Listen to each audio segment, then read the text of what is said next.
the ultimate truth or the absolute truth that the Buddha discovered at his enlightenment is human suffering. He discovered this by investigating into his own human mind. And ultimately, he realized the suffering as a fact, as a reality, and that is called Satya Jnana, that there is suffering in the human mind. Then he discovered and realized the functions of suffering, the activities of suffering, how the suffering works, and that is called Kicca Jnana. Then he realized the cessation of suffering, ending of suffering, that he named as Dukkha Nirodha. Dukkha is suffering, Nirodha means ending. That is realization of suffering, ultimately, Kata Jnana, absolutely and completely. Further, with regard to suffering, he discovered all our mental sufferings are related to our thinking process, made of thoughts. Thinking process is a series of thoughts. A thought is made of 5 events or 5 elements called Pancha Upadana Khandha. They are called Upadana, that is Pancha Upadana. Under the Buddhist law of relativity, they are related to each other. For example, the Pancha Upadana Khandha is named in Buddha's language as Rupa, Vedana, Sanya, Sankara, Vijnana. Rupa is related to Vedana. The Vedana arises because of Rupa. Rupa means the stimulation of sense organs. This is how a thought is formed in our mind. First, a sense organ, inclusive of the brain, can get stimulated by a related mental object or sensory object. Then Vedana, then there is sensation. The sensory organ becomes aware of it, and that is called, for example, I can become aware. That awareness is called Chakku Jnana. The ear can become aware of it. Then it can become Sota Jnana. It's called Chakku Vijnana, sensation, and Sota Vijnana, sensation of the ear. Gana Vijnana, sensation of the nose and so on. When there is sensation of the stimulation caused by a prospective sensory object, there arises, with regard to their sensation, a feeling that is pleasant, unpleasant, or neutral. There is neither pleasant nor unpleasant. Then when there arises that tide of sensation, through the memories recorded in our brain cells, we can recognize but that particular object that caused a particular sensation. For example, when the eye sees somebody, the eye sends a signal to the brain, and it's called sanya. Through the eye sensation called chakku vijnana, the eye sends a signal, that signal is called sanya, to recognize what that particular object. and we can recognize that object as a human being or an animal or a tree or a rock or something. And that recognition is done with the help of our previous memories. When there is recognition, there arises or related memories flowing into the mind. And that flowing leads to thinking. We think about what we become aware of through our past experience. For example, suppose an idea about our mother comes into our mind. As soon as that image comes, we can see the mental picture of the mother. We can hear the mental voice of the mother. We can feel, smell the mental smell of the mother. That is the recorded memory in the brain. And we can taste the food she has given us. We can sense her touch, the feeling of touch, how she touches us, how she caresses us, how she holds us and touches us,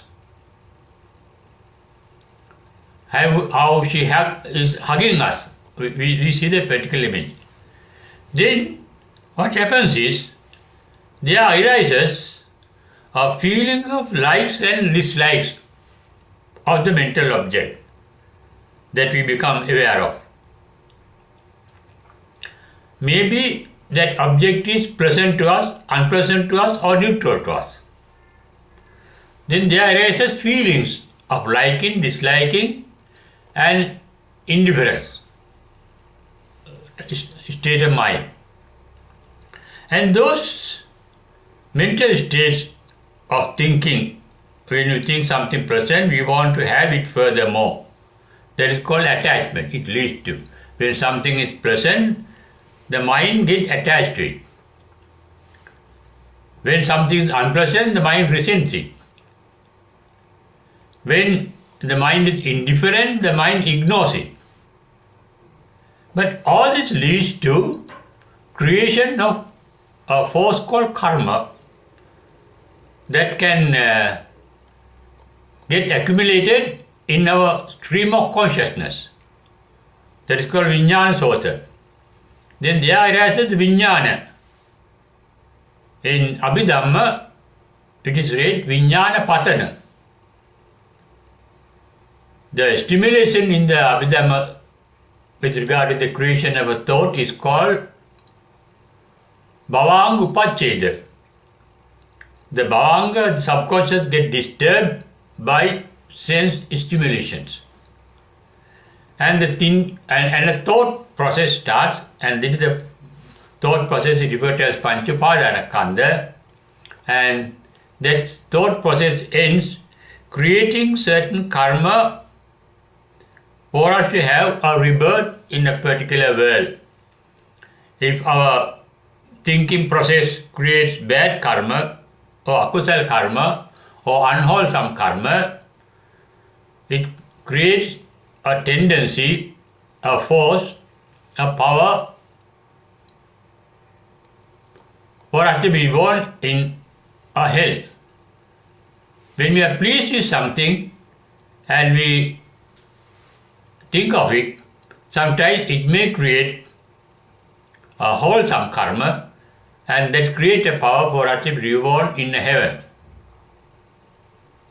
All those karma forces are called vijnana because that lead to the patisanti vijnana, the relinking consciousness in the next birth.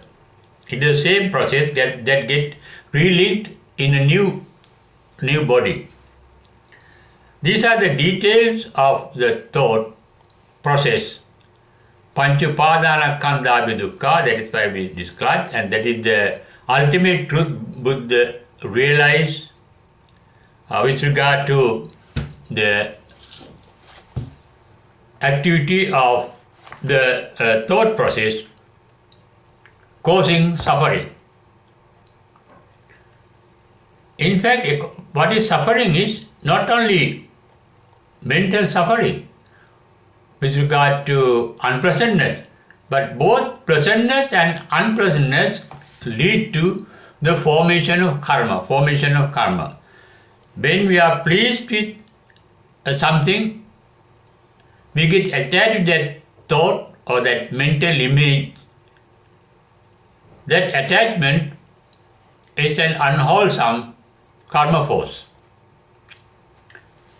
In fact, raga, attachment, means a mental process. I want to have it. Not only now, I want to have it in the future also. I want to have it again and again. If I don't have that object related to the mental image, I want to have it, I want to get it, then there starts a desire. If there is unpleasant object, I want to get rid of it. That is thinking. Hatred is a thinking process. Desire is a thinking process. And indifference is also a thinking process. I am not interested, I don't bother about it. That is the type of thinking process that starts when something is neutral in your mind. And all those lead to our suffering, means prolonging of our life from birth to birth with a never-ending process of births. We may be born in heaven with a good karma, but we can be reborn again in hell due to a previous bad karma that remained unmanifested earlier, that we have not paid off.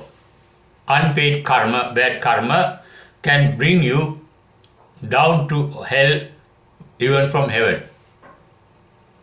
In the Puggala Sutta, Buddha declares, even if you are born in the Brahma world, the highest heaven, after your good karma is over, you can be reborn in a hell after the ending of life in that Brahma world. That means it is the force created by our thinking process that lead to our karma. And this dukkha, this suffering, is so four aspects of the same phenomenon called dukkha. Normally dukkha means it's a form of sankata lakkana. It's called sankata, means it can change from one state to another state. Tithassa anyatatta bhavisati. It is a change. And that change is caused by a universal energy. Energy is not a thing but a universal activity called universal dynamism. Our mind is dynamic. Dynamic mind gets changed from moment to moment. That is the ultimate truth that the Buddha's first disciple called the ascetic Kondanya realized after listening to the Buddha's first sermon called Dhammacakkappavattana Sutta.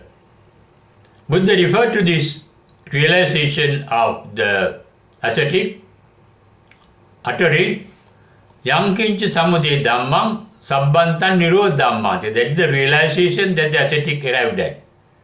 Whatever mental form, dhamma is a mental form, mental image, an object of the mind. All objects of the mind are born to decay and die. That is what we realize. With the realization there comes a mental capacity not to get attached to anything, not to resent anything, and not to ignore anything. That means you can be aware of anything without attachment and resentment. And that is the state of an enlightened mind. And at that realization, the ascetic Kondanya realized the state of a mind that is enlightened, free from attachment, resentment and ignorance. Attachment is called raga, resentment is called dosa, then ignorance or non-attention is called moha. Enlightened mind is free from moha, that is why it is called Jagarayana Yoga. They don't see. They are always awakened. They don't sleep. That means they are always attentive, free from inattentiveness. Moha is inattentiveness. There is attention. Attention means love. Attention means altruistic love. You don't become indifferent to anything. You don't resent anything. You don't grab anything. They see things as they yatha bhuta jnana darsana. That is the state of mind free from moha, the ignorance. Without attachment, without raga, without resentment, without dosa. And that is the realization one arrives even at the enlightenment to be perfect. That means all thought forms are born to decay and die. Then there is no point in getting attached to anything or resenting anything or ignoring anything. Let they go on as they are.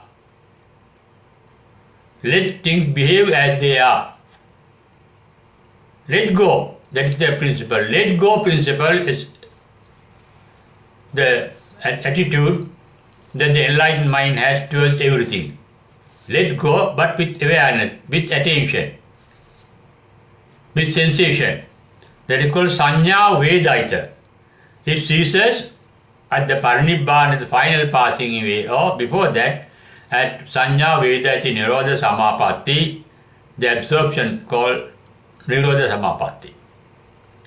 That is for a short time, maximum 7 days.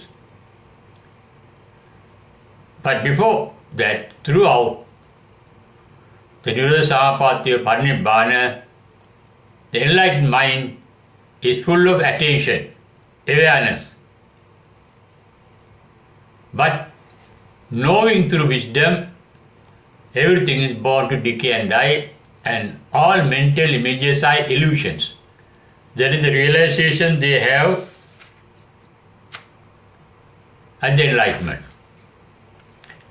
And all our liking, disliking, and ignorant things of the mental world, the mental images, are caused by certain mental formations that are deep recorded in our mind. They are called nivarana. Buddha referred to 5 types of nivarana. The most important is kama chanda. There is a tendency in our subconscious mind to get attached to certain things. Vyapada nivarana, there is a tendency in our mind to resent certain things. Tinamidda nivarana, there is a tendency of our mind to be indifferent to certain things, to ignore certain things. The enlightened mind is free from all those triple tendencies. And that is why they are fully awake. That awakening mentality is practiced in the Buddhist meditation called satipatthana. Awareness, that is called insight meditation. In satipatthana, you become aware of your bodily activities. You know it. That is called kayanupassana. Vedanupassana, you become aware of your feelings. Full attention to your feeling. Chittanupassana, you become aware of your thoughts. Attention to thinking. Dhammanupassana, you become aware of all phenomena that get cropped up in the mind. And through that awareness, they are developed a full attention that is not going to die until nirodha samapatti or until parinibbana, final passing away. And such a state of mind free from suffering, because that mind is not thinking. We think of things that we like, dislike, or that we are ignorant of. That means thinking is caused by raga, dosa, moha. Raga means attachment, dosa means resentment, Moha means indifference or ignorance.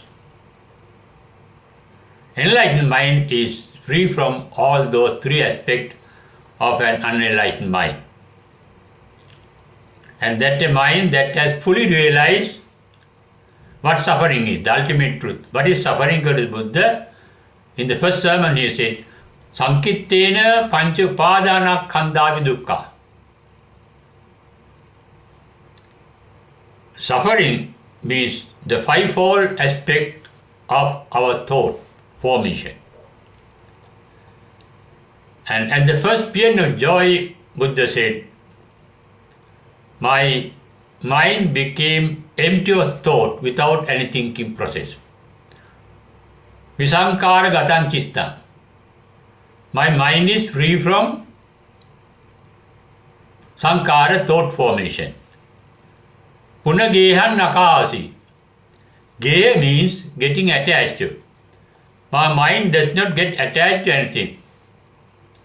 That is why in the Drona Sutta, Buddha said, I am Buddha, I am called Buddha because I live in this world like a lotus that is born in the muddy water, that is brought up in the muddy water, that is sustained by the muddy water, but remain above the muddy water without getting attached with that water that gives it birth and sustenance. Detached from life. Life, according to Buddha, is suffering. That is why Buddha wants us to end our life by realization nirvana. Nirvana is the final ending of the life's continuation. That is called samsara. Life, Buddha found as suffering, and life means thinking process. What has come from birth to birth is not our body, but our mind. Vijnana Srota. And that lies hidden in us as Bhavanga Srota, our subconsciousness. And that Vijnana Srota is fed by our thinking process. Buddha enlightened, after enlightenment, start starving the subconscious process, and it leads its normal lifespan and dies forever. Naijadu gabbaseyam punuretiti, not to be reborn in another womb. Nibbanti dhira yatayam padipo, their power is over, their heat is over, their light is over, like a lamp that is blown off, as said in the Ratana Sutta. Therefore, our mind is our greatest wealth and power, and enlightenment and parinibbana is fully giving up the mind. Mind is a form of activity that is called mana. Mana is measuring. No measuring. No minding, end in the mind. Start never minding and then end in the mind. The last thing that vanishes at the enlightenment is mana, tanna, ditti, mana. Mana is measuring. No measuring thereafter. Measuring means not thinking that something good or bad or pleasant or unpleasant. Taking things as they are. Yatha bhuta jnana darsana. We, even before enlightenment, can realize the bliss of such a mind free from attachment and resentment by taking things as they are. And gradually, if you practice that type of mentality, one day we will get enlightened. Maybe even in this life, if you really practice being aware of our suffering. Being aware of our suffering means, according to Buddha, Sankittena panchupadana khandhavi dukkha. Suffering is nothing but thinking. We think of things that we like, we think of things that we dislike, or we think of things that are ignorant or indifferent to. And when your mind is free from likes, dislikes, Likes and dislikes may be there in the subconscious mind, but we are not using it. There is no capacity to use the mental magnetism of our mind to get attached to something or to resent something. And that is a pure state of mind. And the ultimate truth Buddha realized as nirvana, nirodha, dukkha nirodha, is this truth of a blissful mind free from attachment, resentment and ignorance. That is with mind of full alertness, full awareness, awakened mind. Buddha mind means an awakened mind. Buddha means an awakened. Past participle of bodheti. Bodheti. And it means awakened. Buddha means an awakened mind. We too have the capacity to open our Buddha mind, because that Buddha mind is an eternal truth. All the truth that the Buddha spoke of are in our mind. Even the nirvana is in our mind, supreme bliss. And that awakened mind is in our mind, that is at the base of our mind, but it is covered by a sleeping mind, a dreaming mind. End of dreaming, end of sleeping is called Buddha, awakened one. No dreaming, no imagination, no mental formations. They are all illusions. We are fully aware. All our thoughts are illusions. They are mental images. There is no ultimate reality, though they appear real thought. There is no ultimate reality in all our mental images, mental forms.